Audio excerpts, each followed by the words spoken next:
बिस्मिल्लाहिर्रहमानिर्रहीम। अस्सलाम वालेकुम नाज़रीन, आप देख रहे हैं PC World News. SP patrolling police Faisalabad region Mirza Anjum Kamal ने डेंगू मच्छर के खात्मे के लिए फैसलाबाद रीजन की 50 पेट्रोलिंग पोस्टों पर स्प्रे करने का आगाज कर दिया।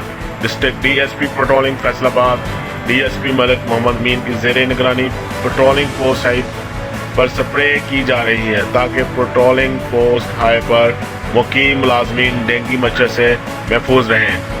स्प्रे करने के अमल का जायजा लेते हुए SSP patrolling police Faisalabad region Mirza Anjum Kamal ने कहा कि सेहत के हवाले से इस वक्त एक नहीं 2 खतरात है, एक कोरोना वायरस और दूसरा डेंगू वायरस। पेट्रोलिंग पुलिस जो कि शाहराहों पर शहरियों को मदद देती है, इसलिए हमने पेट्रोलिंग पुलिस के जवानों की सेहत व सलामती के लिए इक़दाम उठाने का फैसला किया है, जिसमें फैसलाबाद रीजन की 50 पेट्रोलिंग पोस्टों पर मच्छर मार स्प्रे करने का आगाज कर दिया गया है।